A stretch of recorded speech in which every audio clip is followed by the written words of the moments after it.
à tous. Merci de me rejoindre au milieu de cette quête.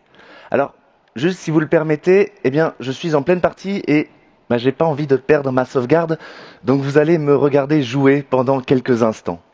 En attendant, laissez-moi me présenter. Je m'appelle Jean Vergès, je suis historien de l'art et entrepreneur. Et j'ai notamment fondé Universal Museum of Art, UMA pour les intimes. Et UMA, c'est une plateforme d'exposition virtuelle sur les grands sujets de l'histoire de l'art. On accueille chaque année plusieurs millions de personnes qui viennent découvrir nos expositions, contempler les œuvres que l'on expose, s'émerveiller, quelle que soit leur origine géographique ou sociale. Bref, UMA, c'est un petit condensé de culture universelle, accessible partout, tout le temps, gratuitement et pour tous. Et je vous dis tout ça parce que je sais que ce sont des valeurs importantes pour Orange, via la fondation bien sûr, mais aussi plus largement. UMA avait d'ailleurs été mis en avant par Orange dans le programme Startup Stories, qui mettait en avant des startups qui souhaitaient apporter des contributions au monde. En attendant, je suis en plein milieu d'une quête, comme vous pouvez le voir, et je dois la finir. C'est une quête qui est tirée du jeu vidéo Assassin's Creed Origins. Et c'est un jeu dont l'intrigue est toujours basée sur des personnages et des événements historiques, dans des époques reculées. Ici, par exemple, on est dans le 1er siècle, dans l'Empire romain. Et je dois aider le grand architecte romain Vitruve à finir la construction de son pont, celui qu'on peut voir là en arrière-plan dès que j'aurai grimpé ce rocher, si jamais il arrête de me résister. Voilà. Alors, cette quête dans l'Empire romain, on va la faire ensemble. Mais cette quête, elle ne va pas s'arrêter à l'Empire romain. Non, elle va nous emmener dans des jeux vidéo, dans l'Empire romain, mais aussi à Paris, à Venise. Elle va nous emmener dans des visites virtuelles de musées à Amsterdam ou dans la cathédrale Notre-Dame. Elle va nous faire parcourir 2000 ans d'histoire et plusieurs continents en quelques minutes. Voilà. Et cette quête, c'est une quête sur mesure sur l'histoire des ponts. Alors, pourquoi les ponts ? Parce que c'est le nom du nouveau siège social de Orange dans lequel je me trouve, qui s'appelle The Bridge. Et cette quête sur les ponts, elle a pour objectif de répondre à cette question. C'est quoi un pont ? Quelle est leur histoire ? Que représente-t-il dans notre culture, dans les arts ? Alors, en attendant, il faut que je zigouille 2-3 soldats qui se cachent derrière un pilier, là. Voilà. Mais pendant que je le fais, laissez-moi vous poser une question. Je vous ai dit qu'on allait retrouver le grand architecte Vitruve. Est-ce que ce nom, Vitruve, vous rappelle quelque chose ? Si vous avez la réponse, n'hésitez pas à l'écrire directement dans le chat. Et si jamais vous donnez la bonne réponse, je vous raconte l'histoire. Sinon, je me tais. Voilà. Et alors, ce qui est vraiment intéressant dans le pont, c'est que c'est pas seulement un ouvrage technique.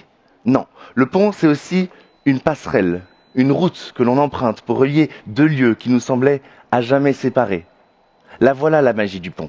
Elle nous permet de relier des rives, des pays et des cultures opposées.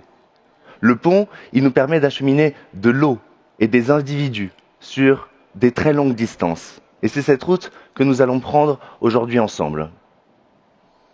Voilà. Du coup, moi, pendant la petite partie, je me suis assez éclaté et on a pu, justement, admirer un aqueduc en pleine construction de l'Empire romain.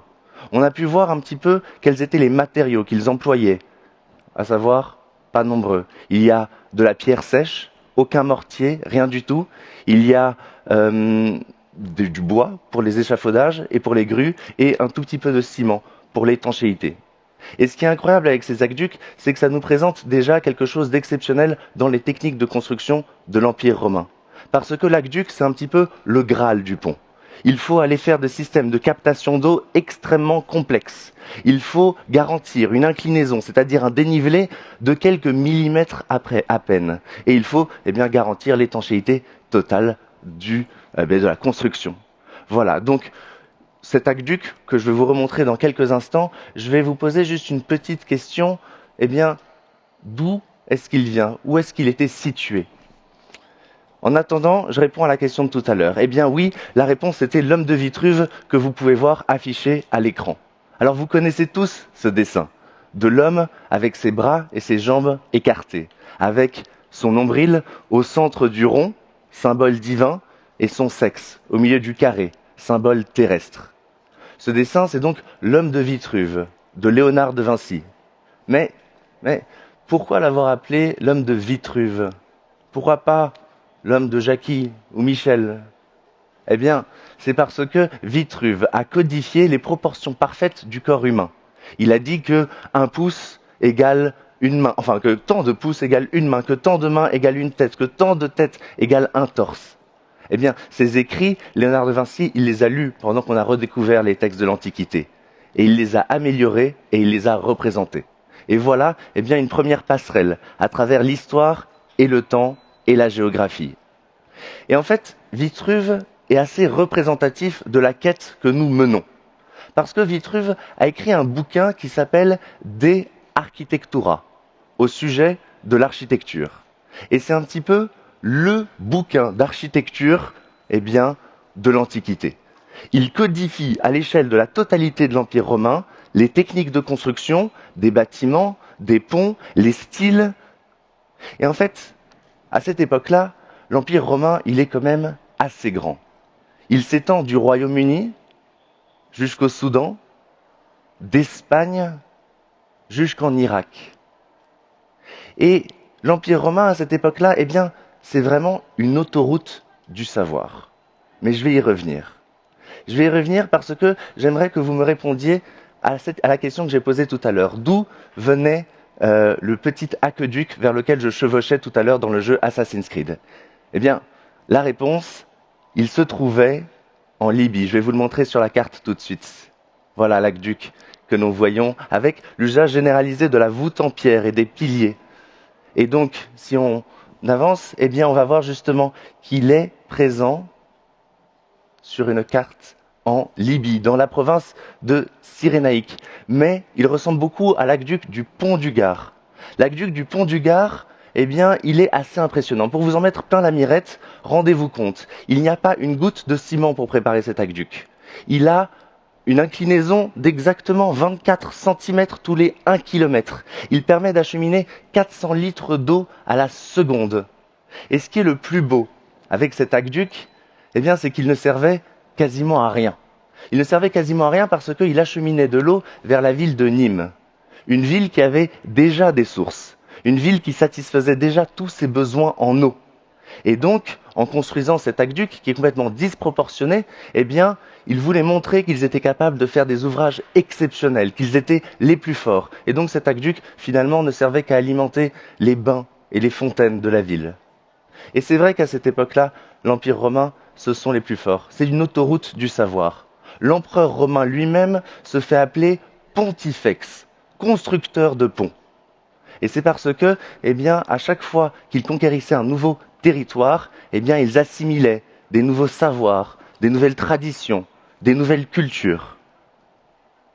Alors, mon aqueduc de tout à l'heure, il est dans la province de Cyrénaïque. C'était ça la bonne réponse, mais elle n'était vraiment pas évidente à trouver. Et la raison pour laquelle c'était une question vraiment difficile, c'est que des aqueducs, eh bien, les Romains, ils en ont fait beaucoup. 12 en Turquie, 13 en Tunisie, 16 en Italie, 20 en Grande-Bretagne, 24 en Espagne, 39 en Algérie, 156 en France. Alors, tous n'existent plus, tous n'étaient pas aussi impressionnants que ceux qu'on a pu voir, mais juste rendez-vous compte. Et en fait, en préparant cette quête sur l'histoire des ponts, eh bien, je me suis souvenu de ce voyage en Libye que j'avais fait quand j'étais enfant. J'avais environ 10 ans et j'étais parti avec mes parents, mes sœurs, mon oncle et ma tante. Et je ne sais pas comment vous dire, mais j'avais 10 ans et je commençais à comprendre que mon oncle était quelqu'un de raciste. Voilà, il n'y a pas d'autre terme. Je me souviens que son comportement nous mettait très mal à l'aise pendant le voyage, qu'il avait des comportements totalement déplacés. Et je me souviens notamment d'un moment. On était au marché ou au restaurant, je ne sais plus, et il se retrouve à payer quelque chose qui lui semble manifestement pas cher. Et là, il s'exclame, ils ont vraiment une monnaie de singe dans ce pays. Et je ne sais pas comment vous dire, mais ça m'avait glacé le sang. Parce que je savais ce que ça voulait dire dans sa bouche. Et ça me dégoûtait. Et en grandissant, j'ai continué à entendre cette expression. Mais je l'associais toujours à cet oncle raciste, alors que cette fois-ci, elle était employée par des gens intelligents, ouverts, cultivés. Et donc j'ai voulu retrouver l'origine de cette expression. Et en fait, ça n'avait rien à voir avec ce que je croyais. Ça a à voir avec les bouffons et les acrobates pendant le Moyen-Âge et au début de la Renaissance. Et pour cela, je vous propose que l'on fasse un autre petit voyage. Cette fois-ci, vers les Pays-Bas. Et je vais vous emmener dans une visite exceptionnelle du Rijksmuseum, qui est un petit peu le joyau des Pays-Bas. Et pour vous expliquer justement l'origine de cette expression. Alors, lorsqu'on pense à Renaissance du Nord, c'est-à-dire 15e, 16e, 17e siècle, on pousse jusqu'au 17e siècle, on pense souvent à des scènes intimes et domestiques qui se passent dans des intérieurs, notamment les tableaux de Vermeer qui sont particulièrement connus, que vous pouvez voir juste là, sur le mur. Et là, j'espère que vous appréciez la qualité de cette visite privée virtuelle, parce qu'elle est tellement qualitative que l'on peut se rapprocher et presque lécher le lait de cette laitière. Voilà. Bon, désolé pour cette image. Mais toujours est-il que lorsqu'on pense à Renaissance du Nord, on peut aussi penser à des hommes en costume noir, avec des collerettes toutes blanches, qui n'ont pas l'air très joyeux. Et en fait, l'Europe protestante n'est pas une époque très joyeuse. Les femmes ont l'air raides comme des bouts de bois et les hommes aussi. Mais, dans la Renaissance du Nord, il n'y a pas que des gens pas très joyeux. Il y a aussi des scènes de village qui font intervenir des fous, des musiciens, des acrobates, de l'ivresse. Justement, là sur le mur, vous en avez deux exemples. Le premier tableau que je vais vous montrer, c'est la famille joyeuse. La famille joyeuse est un tableau de Jan Steen et qui est placé sous le signe d'une feuille de papier qui vole dans les airs, là dans le coin, en haut à droite, et qui dit « tel père, tel fils ». Et en fait, on voit ici les parents qui boivent et les enfants qui imitent leur exemple. Mais le chien monte la garde, il aboie, il nous met en garde contre les excès de l'alcool, contre la bouffonnerie qui nous guette, contre les errances, contre les excès de la chair. Justement, ce tableau de la famille joyeuse, on peut aussi le rapprocher d'un autre qui est juste à côté, le couple ivre. Et on voit ce couple complètement ivre qui, probablement du fait de sa grosse biture à la vodka Red Bull, sont en train de se faire voler toutes leurs affaires. Et le tableau est placé sous le signe de la chouette, sur le mur, qui est un animal qui ne voit rien, même en plein jour. Et en fait, ces tableaux qui font intervenir l'ivresse, la bouffonnerie, les acrobates, les musiciens, ils ont une très forte connotation morale et religieuse. On est juste après l'écriture de l'éloge de la folie d'Érasme, dans lequel Érasme nous montre que la folie est omniprésente dans nos vies, dans notre société, dans les églises, chez les nobles et chez les puissants. Sur ce tableau, un fou, on peut voir ce fou qui a des chaînes en or, qui a une bague, qui a un blason, qui a finalement tous les symboles de l'aristocratie. Mais cette fois-ci, une aristocratie qui s'est fourvoyée. Et il nous rappelle notamment un poème qui est écrit par Sébastien Brandt dans La Nef des Fous. Je vous le lis. De nos jours, on peut voir aussi s'élever plus d'un cuistre et sot, simple bourgeois ou gros marchand, prétendre au sang et au blason. Voilà, maintenant que je vous ai expliqué un petit peu le contexte autour des fous, revenons à l'expression payer en monnaie de singe. Des singes, en voilà justement. Sur ce tableau, on voit deux singes. Et le singe, c'est un petit peu le nec plus ultra de l'image du fou. Celui à droite, il porte le costume rouge, qui est le costume du fou par excellence, tandis que celui à gauche porte une crête de coq, symbole de frivolité. Et tous deux observent un monde où tout le monde est fou, tout le monde danse, tout le monde joue, tout le monde chante. Et en fait, l'expression payer en monnaie de singe vient justement du fait que les bouffons, les troubadours, les musiciens, les acrobates qui voyageaient beaucoup étaient extrêmement déconsidérés dans la société du Moyen-Âge. Ils étaient tellement déconsidérés que le simple fait d'accepter de l'argent de leur part était considéré comme dévalorisant, impur. Sauf que par moment, il faut bien leur prendre de l'argent, notamment lorsqu'il fallait payer des taxes pour rentrer dans une ville. Et c'est Saint Louis, le roi Saint Louis, qui a eu l'idée de mettre une taxe spéciale pour les acrobates et les bouffons à l'entrée de Paris. Et pour payer leurs taxes, il leur suffisait d'exécuter une pirouette, une acrobatie, un tour, une chanson. Et là voilà l'expression payer en monnaie de singe. Cela veut simplement dire que l'on paye avec une grimace, avec quelque chose d'un petit peu farfelu. Et donc, ça n'a pas du tout de connotation raciste, sauf lorsque elle vient de mon oncle, je crois. Voilà. Alors, c'est pratique parce que cette taxe, elle a été inventée et créée sur le petit pont de Notre-Dame. Et ça me permet de retomber un petit peu sur mes pattes parce que j'ai eu envie de partir à la découverte de ce petit pont de Notre-Dame. Et pour cela, permettez-moi de reprendre ma manette et de retourner dans Assassin's Creed, entamer une petite escalade de la cathédrale Notre-Dame. Voilà, pour avoir une meilleure vue panoramique, bien sûr. Hein. En attendant, laissez-moi récapituler. On est à mi-chemin de l'histoire des ponts. On a commencé dans l'Antiquité romaine, en Libye et dans le Gard, à la découverte des grands aqueducs romains.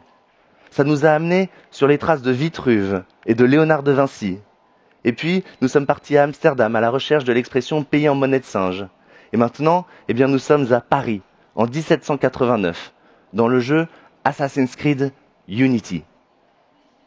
D'ailleurs, pendant que je cherche le petit pont de Notre-Dame, je vous invite à vraiment admirer la qualité de la modélisation 3D réalisée par Ubisoft, qui est absolument incroyable à tout point de vue, extrêmement exacte, et qui, nous rappelle ce bâtiment auquel nous n'avons pas accès pendant quelque temps. Mais, je suis toujours à la recherche de mon petit pont de Notre-Dame et ça y est, je le vois. Vous voyez en bas à gauche le pont avec les habitations dessus ? C'est celui tout plat, juste derrière. Voilà. Alors, vous savez quoi ? Je vous propose qu'on y aille et puis qu'on aille marcher dessus ou le découvrir et du coup, je saute. Je saute et je vous ai bien eu. Au risque de vous décevoir, je vous emmène vers une modélisation 3D avec un petit peu moins de budget, certes. C'est une modélisation 3D du Universal Museum of Art, le musée dont je vous ai parlé et que je dirige. Et il s'agit ici d'une exposition sur Notre-Dame dans la peinture du Moyen-Âge jusqu'à nos jours. Et elle montre comment les peintres ont posé leur regard sur la cathédrale. Et là, justement, la première œuvre, c'est une œuvre de Jean Fouquet, avec la toute première représentation connue de la cathédrale Notre-Dame. Et on peut voir une vue de Paris assez exceptionnelle, où l'on peut reconnaître la cathédrale, la tour de Nesle et aussi un pont. Mais c'est pas le bon, c'est le pont Saint-Michel, avec des habitations dessus. Si on continue dans l'exposition, toujours à la recherche du petit pont de Notre-Dame, il y a celui-ci, mais pas de chance, c'est pas le bon. Il s'agit ici du pont de la Tournelle. Si on continue encore un petit peu dans l'exposition, on arrive à l'époque des grands travaux de Haussmann. Mais, encore une fois, c'est le pont de la Tournelle qui est ici représenté. Alors, sans vous faire perdre plus de temps, je vous emmène directement vers le petit pont de Notre-Dame. L'un des premiers artistes à avoir vraiment représenté ce pont, c'est Matisse. Et vous avez ici 3 représentations avec des couleurs très audacieuses de cette vue de Notre-Dame avec le petit pont à ses côtés. Mais pour les plus observateurs d'entre vous, vous remarquerez peut-être que la droite et la gauche ont été inversées. Voici le bon positionnement. Le petit pont de Notre-Dame est censé être à droite. Il y a eu une erreur dans l'accrochage. Toujours est-il que, à partir de Matisse, de plus en plus d'artistes peintres vont se mettre à représenter cette vue de Notre-Dame avec le petit pont au premier plan. On le retrouve notamment sous le pinceau de Albert Marquet, ici dans ces 3 représentations, avec des aplats de couleurs très géométriques, très bruts. On le retrouve aussi sous le pinceau de Maximilien Luce, mais surtout, et c'est là que je vous emmène, vers des peintures du maestro, Pablo Picasso. Et où là, on a 3 représentations de la cathédrale avec le petit pont. Et on remarque assez bien comment est-ce que Picasso fait du Picasso. C'est-à-dire qu'il prend tous les éléments visuels qu'il est capable d'apercevoir, les volumes, les courbes, les arches, et puis il les remodélise et il les remet à sa sauce. Et en fait, me balader dans cette exposition, ça m'a rendu un petit peu nostalgique. Ça m'a rendu un petit peu nostalgique parce que les peintres ont gardé la mémoire visuelle de nos villes, mais il y a beaucoup de choses qui ont été perdues, notamment les ponts avec habitation. Et ils étaient très présents pendant le Moyen-Âge. mais à cause des risques d'effondrement et d'incendie que cela représentait, eh bien, il n'en reste quasiment plus aucun. En fait, dans le monde, il n'y a plus que deux vraiment célèbres qui sont encore debout. Le premier, c'est le Ponte Vecchio à Florence, et le deuxième, c'est le pont du Rialto en Italie. Et du coup, eh bien, je vous propose, encore une fois, de vous y emmener grâce à Assassin's Creed. Allez, on y va. Alors, voici le pont du Rialto. Mais certains d'entre vous se diront peut-être qu'il ne ressemble pas à celui que vous connaissez, parce qu'il est en bois. Eh oui, effectivement, là, on est en 1499. Et en fait, après les aqueducs et les ponts romains, le Moyen-Âge a un petit peu perdu le savoir-faire des ponts en pierre. Et donc, on privilégie, eh bien, ces ponts en bois, moins chers à faire et plus faciles. Mais le pont en pierre qui sera construit un siècle plus tard garde plus ou moins la même apparence, avec cette allée centrale, ce lieu de vie et d'échange intense avec eh bien, des lieux de rencontre, des lieux de commerce. Et cette idée du pont avec ces lieux de vie et de rencontre, on la retrouve dans l'esprit de certains bâtiments. Regardez là, on est dans The Bridge, justement le lieu dans lequel je me trouve. Et l'architecture de The Bridge est toute faite de passerelles et de ponts, justement pour convoquer eh bien, l'horizontalité des services, la communication des idées. Vous voyez tous ces balcons plantés qui viennent s'avancer dans l'atrium. On a l'impression que chaque étage souhaite aller à la rencontre l'un de l'autre. Aux étages supérieurs, sur les jardins suspendus, on voit là encore des passerelles qui passent au-dessus de l'atrium. Et en fait, ce qui est intéressant avec un bâtiment comme The Bridge, le siège social de Orange, c'est que le pont n'est ici plus seulement dans un ouvrage technique. Il acquiert aussi une dimension symbolique. Parce que, en fait, le symbole du pont, qui permet de passer d'une rive à une autre, eh bien, c'est un des symboles les plus universellement répandus. C'est le symbole du passage de la terre au ciel. C'est le symbole du passage de l'éphémère à l'immortel. Et on le retrouve notamment, eh bien, justement ici dans la mythologie nordique, avec le Bifrost. Et ici, vous avez une scène de Marvel. Et en fait, le Bifrost, qui est ce pont qui permet de passer de la terre au royaume des cieux, à Asgard, et qui est gardé par un être surnaturel, Heimdall, avec sa grosse épée, eh bien, on retrouve cette symbolique un petit peu partout, notamment la symbolique du pont, qui est très difficile à franchir. On le retrouve notamment dans la tradition iranienne et zoroastre, avec le pont de Shinvat, qui est réputé être très large pour les justes et étroit comme le fil d'un rasoir pour les impies.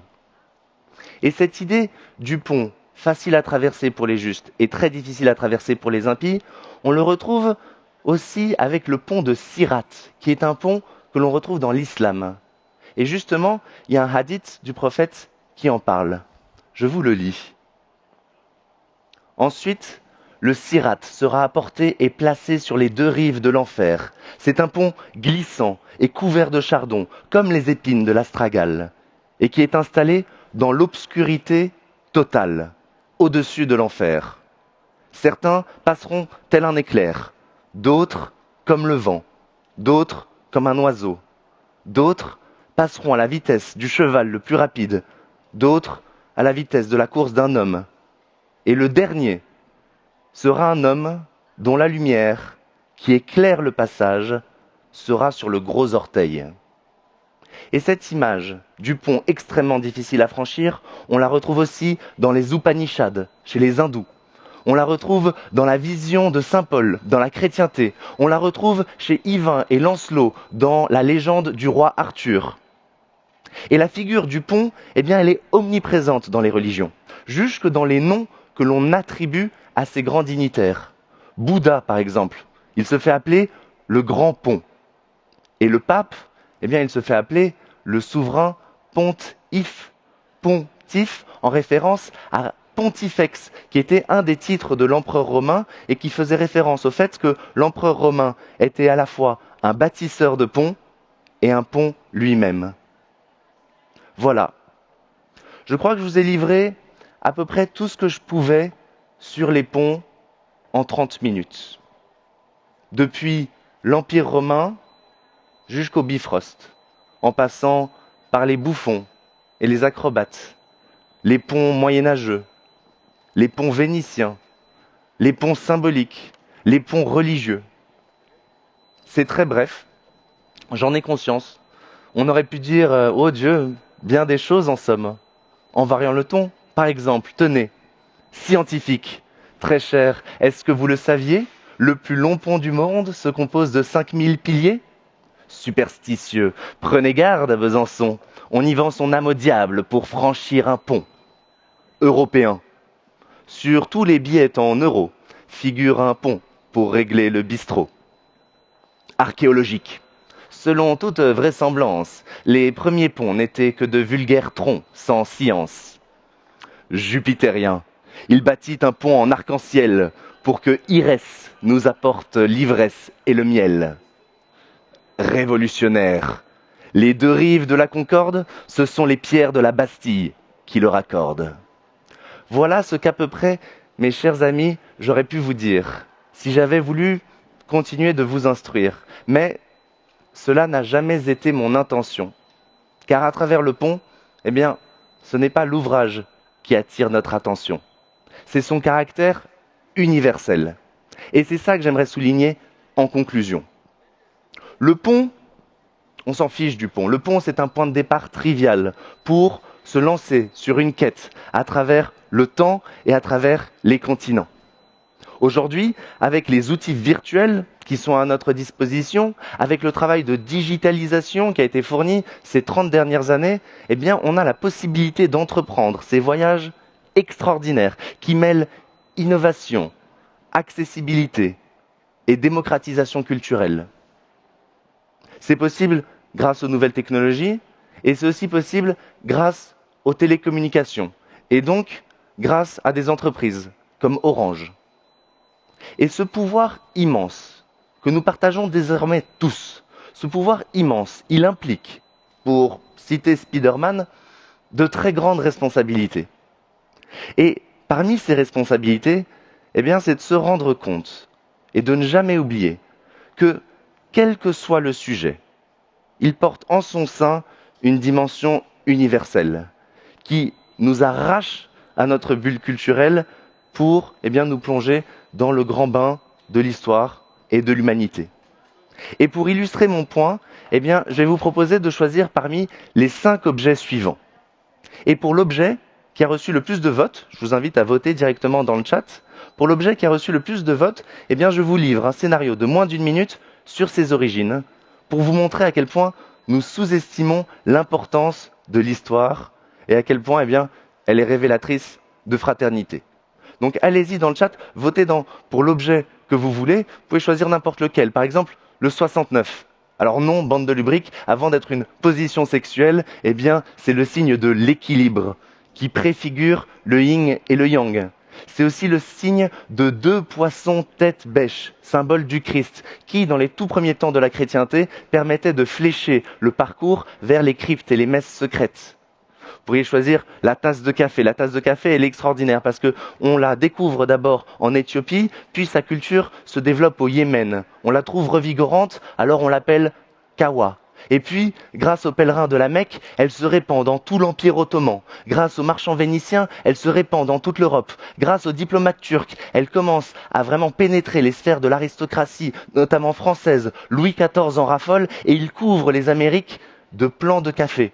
À tel point qu'en Amérique, la plantation de café est tellement populaire que lorsqu'on jette les cargaisons de thé par-dessus bord au moment de l'indépendance, on érige le café comme boisson nationale. Vous pourriez choisir aussi le jeu d'échecs. Le jeu d'échecs, le plus vieux jeu de l'histoire. Il a près de 2000 ans. Il est pratiqué et joué dans la plupart des pays du monde. Et d'ailleurs, les légendes sur son origine sont très nombreuses. En Inde, on dit que c'est un sage qui l'aurait inventé pour divertir un roi. Dans la Bible, on dit que c'est le roi Salomon qui l'aurait inventé pour impressionner la reine de Saba. Dans la mythologie grecque, on dit que Ulysse et un autre héros de la guerre de Troie l'auraient inventé pour tromper l'ennui. En Perse, on raconte qu'il aurait été inventé pour être un rival au backgammon, qui était justement le jeu d'un pays voisin. Voilà, le jeu d'échecs, c'est un peu le jeu universel par excellence. il y a cette cuvette de toilette aussi que j'aime beaucoup. Cette cuvette de toilette parfaitement blanche qu'on vous vend à la télé à coups d'éclats d'eau de Javel et de brillance. Eh bien, ce culte de la brillance et de la propreté blanche, il faut remonter à l'Antiquité pour comprendre pourquoi. Parce que lorsqu'on redécouvre les sculptures de l'Antiquité après plus de 1500 ans, elles sont parfaitement blanches, immaculées. Et on commence à développer en Europe un culte pour cette blancheur immaculée des sculptures. Et d'ailleurs, à cette même époque, lorsqu'on commence à découvrir la porcelaine chinoise, qui est parfaitement blanche, eh bien, le culte pour la blancheur devient de plus en plus intense. Et on passe près de 200 ans à faire de la recherche scientifique et industrielle pour savoir le reproduire sur nos céramiques. Autant vous dire qu'à partir du moment où on a réussi à trouver la technique, à la fin du 19e siècle, le blanc a inondé l'Europe jusque dans nos salles de bain. Et finalement, une cuvette de toilette blanche, c'est un peu un hommage à la sculpture antique. Mais je suis en train de regarder vos réponses et pour être parfaitement honnête, vous n'aviez pas le choix. Ceci est une conférence pour Orange et donc vous allez avoir l'histoire de l'orange, c'est juste non négociable. Et l'orange justement. Je pense qu'on peut tous être d'accord pour dire que l'orange, c'est vraiment quelque chose de délicieux. Je veux dire, un verre de jus d'orange, un quartier d'orange bien sucré, c'est le petit Jésus en culotte de velours. Et ce qui est vraiment cool avec l'orange, c'est que, eh bien, on la trouve absolument partout, à un coût très raisonnable et en toute saison. Et je me souviens quand j'étais petit, ma mère me disait qu'elle allait m'offrir une orange à Noël. Et pour être tout à fait honnête, je trouvais ça un petit peu nul. Et en fait, elle me racontait que elle, quand elle était petite, elle recevait des oranges à Noël. Et du coup, eh bien, je l'imaginais très pauvre, comme dans le film Charlie à la chocolaterie, où ils sont à 7 dans un lit en train de se partager une tablette de chocolat. Mais en fait, la tradition de l'orange à Noël, eh bien, elle remonte à l'époque de l'Ancien Régime, à l'époque où seule l'aristocratie et les grands bourgeois pouvaient consommer des oranges. Parce qu'à l'époque, eh bien, il n'y avait que deux solutions pour en avoir. Soit on se faisait construire une orangerie, c'est-à-dire un bâtiment spécialement conçu pour la culture des oranges, soit il fallait l'acheminer par bateau dans des mers infestées de pirates depuis la Perse ou l'Afrique du Nord, là où sa culture était très développée. Mais l'origine de l'orange est beaucoup plus ancienne. Il faut remonter à la Chine, au premier millénaire avant Jésus-Christ. On la retrouve déjà dans la médecine chinoise en fait. Et puis ce savoir passe l'Himalaya et arrive en Inde. Et là on la retrouve dans des traités de médecine également. L'orange continue alors son voyage pour arriver jusque dans l'Empire sumérien. Et dans l'Empire sumérien, on lui consacre des poèmes et des chansons. Sa culture se développe dans toute la péninsule perse et ensuite jusqu'en Afrique du Nord. Et là, elle commence à rentrer dans les légendes. Vous avez forcément déjà entendu parler des 12 travaux d'Hercule. Eh bien, l'un des 12 travaux d'Hercule, c'est justement d'aller cueillir le fruit défendu dans le jardin des Hespérides. Et pour ce faire, eh bien, il se rend en Afrique du Nord retrouver le géant Atlas, qui porte sur son dos toute la voûte céleste. Atlas, c'est pas le nom d'une célèbre chaîne de montagnes au Maroc, ça? Eh bien, Atlas accepte la mission confiée par Hercule et va voler le fruit défendu dans le jardin des Hespérides. Et dites-moi, ce fruit sacré, couleur d'or, délicieux, qu'il est interdit de cueillir, ça vous rappelle pas quelque chose? Le mythe d'Adam et Ève? Il est très probable que dans la tête des auteurs de la Bible, ce qu'on appelle aujourd'hui une pomme ait probablement été une orange, parce qu'elle portait le même nom et sa culture était beaucoup plus développée à l'époque. Et donc voilà comment, à partir d'un simple fruit, on arrive à trouver des passerelles entre trois monothéismes, puisque le mythe de Adam et Ève est commun aux trois monothéismes. Et bien comment est-ce qu'à partir d'un simple fruit, on arrive à faire une passerelle entre trois cultures millénaires, entre trois continents et entre trois religions? Depuis les médecins chinois du premier millénaire jusqu'aux traditions de Noël. Et qu'est-ce que ça prouve, ça? Eh bien, ça prouve que chaque chose qui nous entoure porte en son sein une dimension universelle. Et surtout, chaque chose sur laquelle nous portons notre regard est le fruit de croyances et de coopération communes. Que tout ce qui nous entoure, eh bien, ne peut pas être résumé à un petit groupe d'individus, mais appartient inébranlablement à la communauté et à toute l'humanité. Et c'est ça que j'aimerais dire à mon tonton. Voilà. Merci d'avoir été si nombreux à suivre cette conférence. Si jamais vous avez des questions, je vais regarder rapidement dans le chat et n'hésitez pas à les poser. Je m'efforcerai d'y répondre. Et puis sinon, eh bien, n'hésitez pas à me suivre sur les réseaux sociaux de Ouma, @uma.museum, ou les miens directement. Mon nom est Jean Vergès. Voilà. Merci beaucoup et à bientôt. Merci beaucoup, Jean Vergès. Incroyable, Jean Vergès. Hein. Alors, je vais révéler un secret, vous n'avez que 26 ans. Tout à fait. Donc c'est formidable d'avoir des jeunes comme vous aussi brillants, engagés, passionnés d'histoire. Et il a tout fait sans prompteur. Hein. Donc son texte, il vous l'a déroulé d'une façon magistrale et on a appris plein de choses. Un immense merci d'avoir été avec nous, Jean. Vous étiez très nombreux à être connectés pour écouter cet After Work. Donc voilà, n'hésitez pas à suivre Jean, à lui poser ses questions. On les transmettra et vous y Tout à répondrez. fait, évidemment. Je réponds à toutes les questions. Formidable.